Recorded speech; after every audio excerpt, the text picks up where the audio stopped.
All right, people. Please, today I was going through TVC News and I saw the two moderators.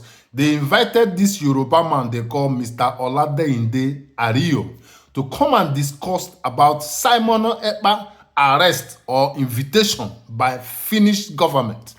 You know, Simon Ekpa, according to them, no one knows the truth until we get the real information of what is happening. Simon Ekpa was invited on some issues which he is going to go and exonerate himself. I'm not his fan, but I am an Igbo man. Listen, a lot of people on different platforms talk different things and discuss something that is bigger than them. Do you get what I'm saying? So people we are discussing, this man was being asked so many questions. He was talking about giving references of sit at home, how they buy one military lady and how the one woman that was cooking, they destroy her food, blah, blah, blah, all those stories. Fine. Somehow, Nnamdi Kanu may have given some information through anger. Simon Ekpa would have done things that are not allowed and things that are allowed. You cannot write him off completely. I am not his fan. But I'm just telling you as an Igbo person what I feel. You understand? So the problem I see in all the platform I've watched is only accusation and blames, accusation and blames. The way Nnamdi Kanu was being abducted from Kenya, nobody is talking about it, that it is not proper. Do you understand? Listen, let me tell you people. I was listening to Mr. Rio. If he's hearing me, if he can be called back again for this discussion, I want to hear solution from his mouth, not blaming people and accusing people. You understand? You're a Yoruba man. You don't know what Igbo people are facing. Mr. President, Mr. Bola Ahmed Tinubu came up and said he will snatch it, he will grab it, and he said he's his tongue. At the end of the day, do you get the point? Every platform, they are only blaming and accusing Biafran agitation. Don't forget now that Yoruba agitators are on board. Yoruba Nation by Sunday Igboho, he even went to Britain and handed in letter for Yoruba Nation. There is another group in the north gearing up. The government is not listening. The government is not making any sensitization to arrest the situation, to do the needful. What they are doing is running up and down, chasing one or two persons, spending billions of dollars on one or two persons without finding the root cause of this problem. That was why I said, let me listen to this Yoruba man. Let me listen to hear from him if he has a solution. Because some were saying the way Nnamdi Kanu was doing it, he's not doing it right. Nnamdi Kanu never did it right. Ojukwu never did it right. Simon Ekpa did not do it right. Don't forget, there are more than 25 groups, legally, communication, by file, anyhow, fighting to get their own Biafra. Are you going to blame Biafrans? You don't have to. If you're a Yoruba man and you don't know what Igbo people feel in their mind, Igbos are highly marginalized. Someone like me, let me use myself as an example. I did NDA, Nigerian Defense Academy. I had 235 and I went in to read electrical electronics. On the camp, we are just in the camp, 2 months.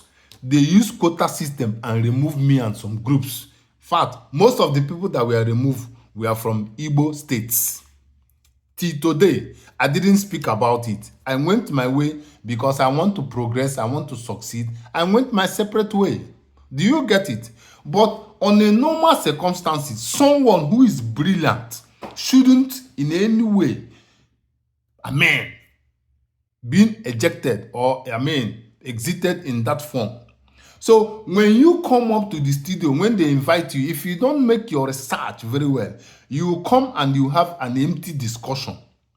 Simon Ekpa may have not done it the way you want, but from you, Mr. Oladeinde Ario, can you give us solution how to get Biafran nation? Can you do it? Anyone? Because the point here is not that we don't want Nigeria. No, it is not the truth. The truth is that Nigeria don't want us.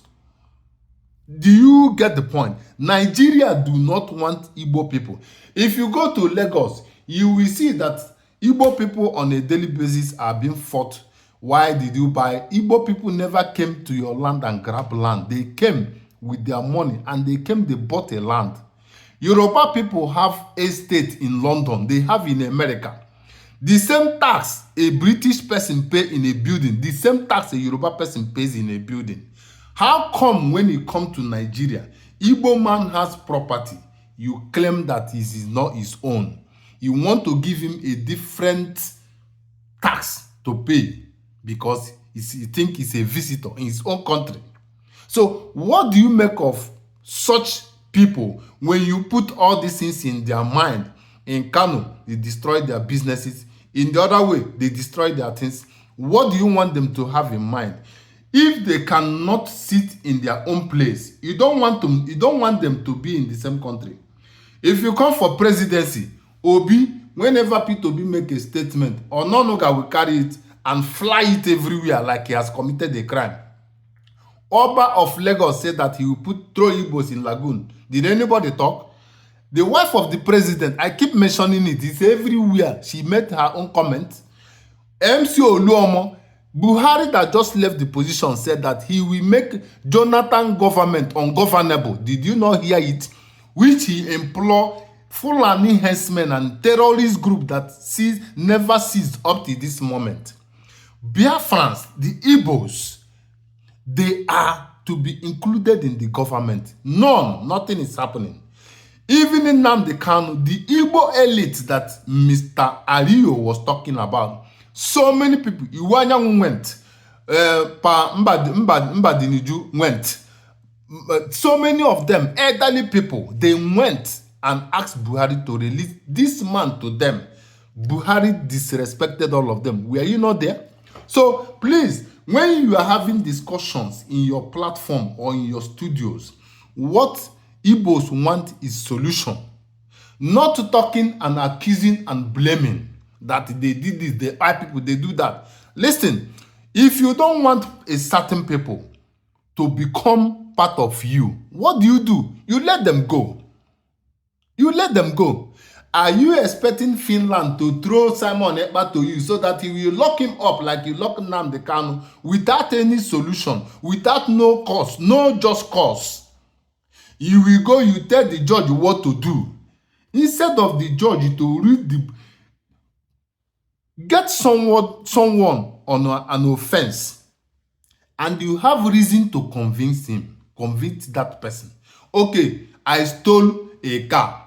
When you come to court and table the case, did you steal the car? Investigation will be carried out. When it is ascertained that that person stole the car, the law will be applied. Not Mr. Malami during Buhari going to tell the judge what he will do and how he will follow a case. Not Mr. President telling the judge, go and announce the result. I won. You don't do things like that. If you win an election legally and justly, you check the whole things is in order. You win. Finland cannot come and carry Epka and throw to you people to go and put him in the jail and start to suffer him. It doesn't work that way. If Epka has committed a crime known by law, he will go to court. He will go to jail. But not you accepting him, extraditing him. Oh, because they say he give order somewhere and people buy. That is not how law works. But in Nigeria, it works like that. You can wake up early in the morning, you go and tell governor will go and bribe like what Wike is doing. Go and tell the judge, I will give him $5 billion. Tell him to upturn the case. You don't judge like that. This is what is happening in Nigeria. So, Mr. Rio, if you want to blame people, the same time you are blaming, give solution. Biafrans are listening to everybody. What are the solutions to get Biafra? If they cannot get Biafra, what are you people doing to include them in everything? Also in presidency, because there are secret groups that don't want Igbo people to become president at all. I rest my case.